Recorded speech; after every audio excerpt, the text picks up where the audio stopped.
Ton parcours en soins infirmiers commence là où tu es, une série podcast de la HESSO. Je dirais qu'il faut y aller, parce que c'est un magnifique métier. Puis aussi, on a quand même la vie des patients entre nos mains, l'avenir des futurs professionnels de santé. C'est beaucoup de choses. Que peut-on faire après un bachelor en soins infirmiers ? Se spécialiser, changer de voie, travailler en indépendant, enseigner, engager un master ? Dans cette deuxième saison du podcast Où tu es, on explore la diversité des parcours que rend possible le bachelor en soins infirmiers de la HESSO. Parce qu'il n'existe pas une seule trajectoire, mais 1000 manières d'exercer, dans cet épisode, vous allez entendre 3 chemins très différents où l'on montre comment approfondir et devenir spécialiste, changer de domaine et entamer une autre formation, combiner plusieurs pratiques et faire évoluer sa carrière tout au long de la vie. Ton parcours en soins infirmiers commence là où tu es, une série podcast de la HESSO, saison 2. À toutes et tous, bienvenue dans ce premier épisode. Son titre, un bachelor et après. Marie-Sarah Couvez incarne une première possibilité qui s'offre après le bachelor, l'approfondissement. Rencontre à la Haute École Arc Santé à Neuchâtel. Alors bonjour à tous, moi je suis Marie-Sarah Couvez, j'ai 38 ans, je suis infirmière de formation, j'ai été formée à la Haute École de Santé il y a 14 ans. À la Haute École Arc Santé à Neuchâtel, elle se spécialise, poursuit un master, développe une expertise clinique et rejoint ensuite l'enseignement. Dans le soin à domicile, elle découvre un univers où elle développe une expertise pointue. Et donc, j'ai fait une formation post-grad, j'ai obtenu un master en sciences infirmières et en recherche en maladies chroniques. Et du coup, j'ai rebasculé après aux soins à domicile pour lequel j'ai travaillé pendant 10 ans. Dans ce poste-là, j'ai été infirmière spécialiste clinique. Et puis, ayant développé une expertise en soins à domicile, à la Haute École de Santé, il y avait un poste de maître d'enseignement pour enseigner justement dans le laboratoire santé dans la communauté. Et donc, je suis à la Haute École de Santé depuis mai 2025. Avec son parcours, Marie-Sarah relie formation, recherche, domicile et clinique. C'est l'une des voies possibles après un bachelor, devenir spécialiste. Alors les étudiants, c'est 3 années de bachelor avec une année de module complémentaire ou module spécialisé en santé. L'étudiant va passer par différents champs, notamment l'hôpital, le domicile, l'extra-hospitalier. Donc vraiment, l'idée, c'est que les étudiants, ils vont découvrir un certain nombre de champs. Son regard large sur les institutions vient de là, avoir exercé dans plusieurs milieux et avoir accompagné les étudiants sur le terrain. Moi, ce que j'ai pu identifier, c'est que l'objectif de l'hôpital, c'est de gérer l'épisode aigu de santé de l'individu, donc qu'on puisse vraiment arriver à stabiliser sa santé. Puis après, il y a des structures de réadaptation avant de retourner à la maison. À la maison, de ce que j'ai pu constater à domicile ou aussi en EMS, on est vraiment plus dans une approche globale de l'individu. On rentre dans son environnement, on découvre sa famille, on découvre sa vie, et on est aussi dans une prise en soin qui est beaucoup plus longue en fait, où on parle de chronicité, où ça va durer dans le temps, et donc il y a une certaine relation qui se met en place avec les patients, et ils apprennent à nous connaître, on apprend à les connaître, et je trouve que personnellement c'est ça la richesse de travailler dans un domaine extra-hospitalier. Et concernant les compétences ? À domicile, on est sur des compétences qui sont spécialisées, qui sont plutôt, je dirais, transversales, comme notamment se mettre en lien avec les différents professionnels, le médecin traitant, le physiothérapeute, la diététicienne, l'ergo. Donc, on travaille vraiment en réseau. On évalue aussi globalement la situation de l'individu en considérant justement son réseau primaire. Et puis, je dirais aussi la notion de... Finalement, quand on est à domicile, il faut se dire que quand on ferme la porte, en fait, la personne reste chez elle. Et grosso modo, c'est finalement l'enjeu de comment on assure la continuité de la prise en charge quand on n'est pas en continu avec l'individu. Entre l'hôpital, le domicile et l'EMS, Marie-Sarah montre que chaque milieu demande des compétences différentes. Technique à l'hôpital, transversale au domicile, globale en EMS. Au Au niveau de la Haute École de Santé, il faut se dire qu'on est sur des promos de entre 150 et 200 étudiants. Ça fait un grand échantillon, mais on essaye au mieux d'être sur une individualisation du parcours étudiant. Et notamment en lien avec les stages, on a un dispositif qui s'appelle le DAP, qui est un dispositif d'accompagnement à la professionnalisation, où un enseignant justement va avoir 15 étudiants qui vont lui être attribués et qui vont le suivre dans son parcours et notamment sur les périodes de stage. Avoir une personne référente, ça permet de créer un lien entre enseignants et étudiants. Et en fonction de ce que l'étudiant sait, de où est-ce qu'il veut aller, il y a quand même la possibilité d'avoir une certaine possibilité de choisir les lieux de stage et d'expérimenter là où il voudrait travailler pour soit confirmer son projet professionnel, soit au contraire dire finalement en fait j'imaginais que c'était comme ça, mais du coup c'est pas du tout comme je l'envisageais et de changer du coup d'orientation. Le dispositif d'accompagnement personnalisé permet aux étudiants et aux étudiantes d'explorer différents milieux et parfois de réorienter leur projet de carrière en cours de route. J'ai envie de leur dire, passez par les différents domaines de stage, soyez curieux, allez questionner, allez demander des informations et puis en fonction de vos expérimentations, vous saurez du coup qu'est-ce qui est le plus adapté pour vous. Et puis, faut se dire aussi que notre carrière professionnelle, elle est longue. Donc, vous pouvez commencer à l'hôpital, vous pouvez commencer à domicile et puis vous pouvez prendre un autre virage.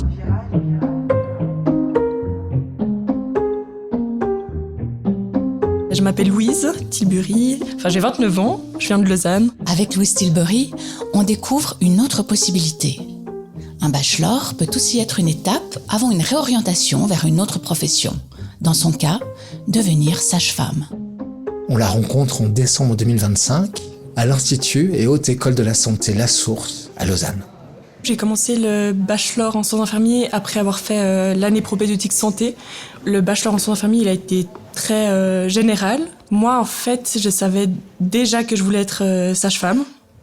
Mais au moment de sortir du gymnase, donc j'avais l'option soit d'aller faire l'école de sage-femme à Genève. Mais du coup, j'aurais eu mon bachelor à l'âge de 23 ans. Et en fait, je me trouvais trop jeune pour être en salle d'accouchement puis accompagner ces femmes dans la périnatalité. Donc j'avais besoin de vieillir un peu. C'est pour ça que j'ai choisi l'option que proposait en fait l'ESAV, c'est-à-dire de faire la formation de sage-femme en 2 ans, mais suite à l'obtention du bachelor en soins infirmiers. J'ai adoré cette formation, que ce soit d'un point de vue des relations amicales que j'ai pu nouer, ou d'un point de vue apprentissage de tout ce qui est du monde de la santé. Avant de se consacrer à la périnatalité, Louise passe par la psychiatrie, le voyage, la poulistie. Ces expériences construisent son socle professionnel. Quand j'ai terminé l'école d'infirmière, j'avais fait pendant l'école des années de nuit à Seury. Et du coup, j'ai eu un attrait très fort en fait à tout ce qui était santé mentale.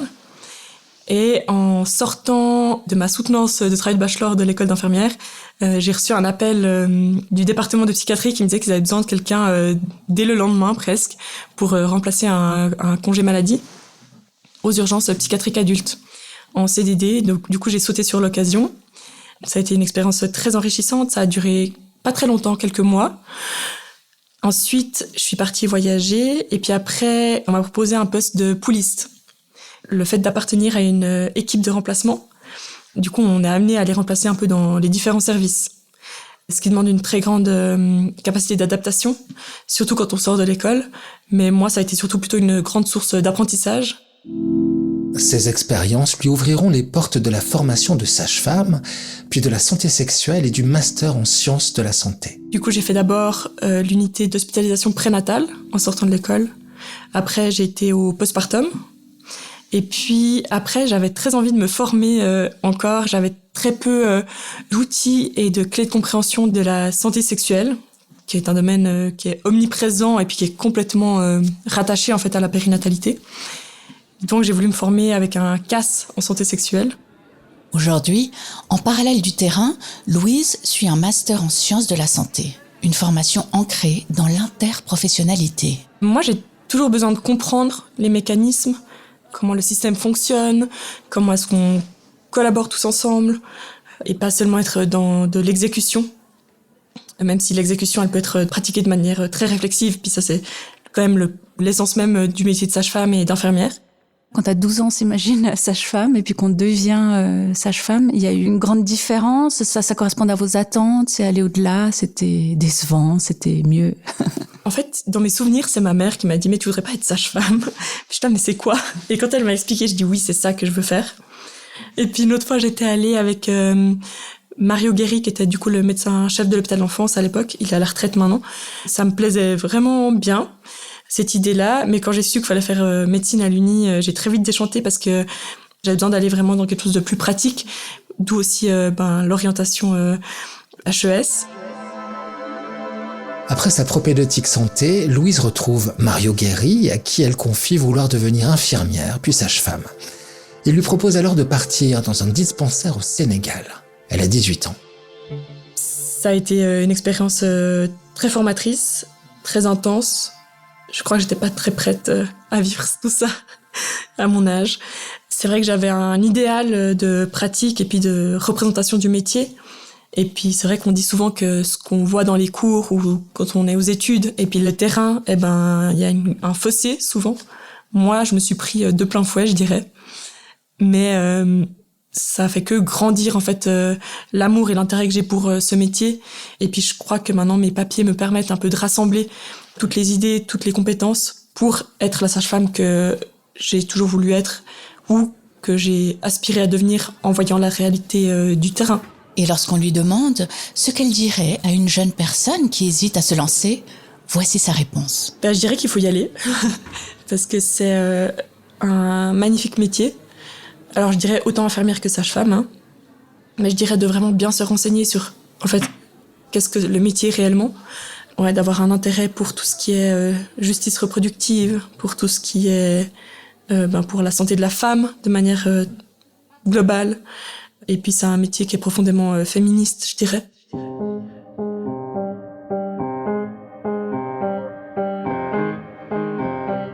L'itinéraire de Louise Tilbury montre qu'on peut commencer comme infirmière, puis glisser vers un autre métier de la santé en gardant comme base son bachelor. Aussi, après s'être spécialisé ou réorienté, il existe une troisième voie, évoluer par étapes, cumuler les pratiques, enseigner, s'engager. Alors, bonjour à toutes et à tous, bienvenue. Donc il y a Maxiba qui est avec nous, mais juste quelques minutes, c'est juste pour des petits sons en fait, pour un podcast pour l'école. Notre troisième invité se nomme Aurélien Chillon. En sa compagnie, on découvre une autre manière d'avancer après le bachelor. Combiner l'indépendance, la coordination, l'enseignement et la formation continue. Rencontre-réalisation à la Haute École de Santé de la HES-SO Valais. Alors bonjour, je m'appelle Aurélien Chillon, donc je travaille comme infirmier indépendant à domicile sur Sion et ses environs, à plus de 50%, et je travaille aussi comme chargé de cours à la Haute École de Santé à 50%. Et je fais aussi un master en santé publique à Genève actuellement, et je suis aussi membre du comité qui représente en fait tous les infirmiers indépendants de Suisse, Cura-Casa. Son arrivée en Suisse, puis son installation au Valais, façonnent son identité professionnelle. Quand j'arrive en Suisse, c'est vrai que j'ai fait d'abord pas mal d'intérim. Je suis arrivé dans le canton de Vaud et j'ai eu une mission à la clinique romande de réadaptation à Sion. Et en fait, je suis tombé amoureux de Sion et du Valais. Donc en fait, avec ma femme, on a emménagé sur Sion. En Valais, Aurélien s'ancre dans une région. Dans son travail d'infirmier indépendant, il coordonne, suit, évalue, forme. Un autre visage du métier. Alors, depuis ma formation initiale, donc que j'avais faite en Nouvelle-Calédonie, mon diplôme d'infirmier, j'ai fait pas mal d'autres formations. J'ai fait un CAS de praticien formateur, donc j'encadrais les étudiants sur le milieu de stage à la clinique romande de réadaptation. Et après, j'ai fait un master en pédagogie à Strasbourg, et là, je fais un master en santé publique. Toutes ces formations m'ont permis de développer des compétences en fait dans le suivi, d'avoir un regard un peu plus méta sur mon travail, sur la formation et aussi sur le système de santé. Dans mon activité d'infirmier indépendant à domicile, justement, j'essaie vraiment d'avoir une prise en charge de mes patients qui est holistique, avec vraiment pluridisciplinaire, où on a vraiment un travail de coordination, parce que les médecins traitants ont énormément de patients.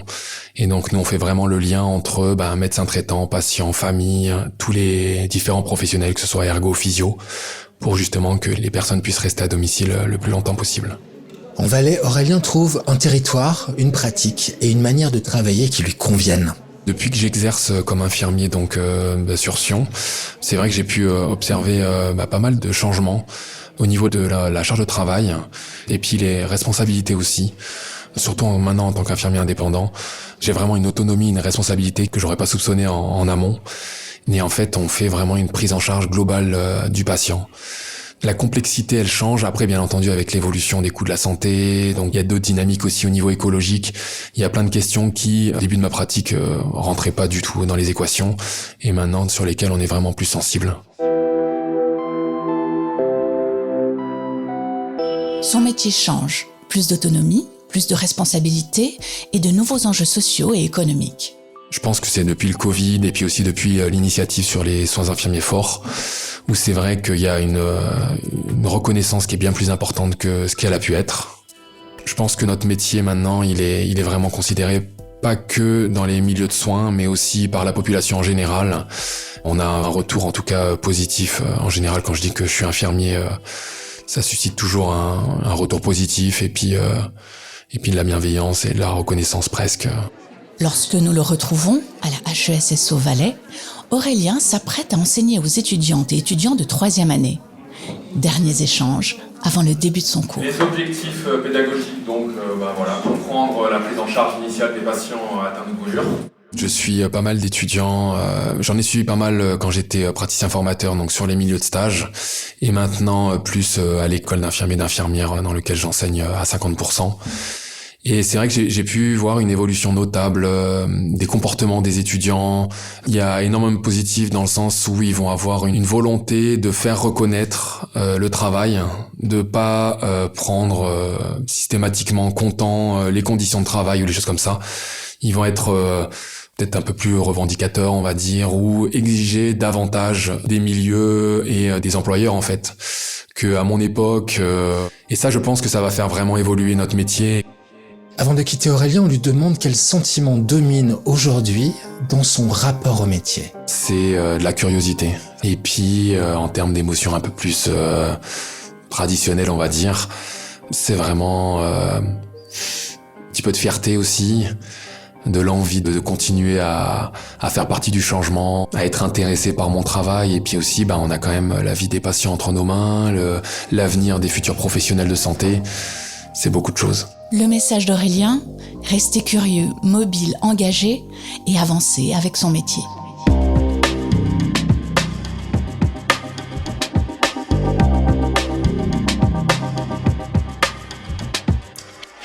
Trois parcours, 3 directions, une même formation. Se spécialiser, changer de voie ou se diversifier, le bachelor ouvre toutes ses portes. Merci à Marie-Sarah Couvez, Louise Tilbury et Aurélien Chillon pour leur trajectoire qui illustre la richesse de ce métier. Dans le prochain épisode, nous irons au cœur des institutions où travaillent les infirmières et les infirmiers. Hôpital, EMS, domicile, santé publique, des milieux très différents qui façonnent chacun une manière de soigner. Nous découvrirons comment ces environnements influencent les pratiques, les compétences et les choix de carrière. Ton parcours en soins infirmiers commence là où tu es, une série podcast de la HESSO. Pour en savoir plus sur le bachelor en soins infirmiers de la HESSO, www.ou-tu-es.ch.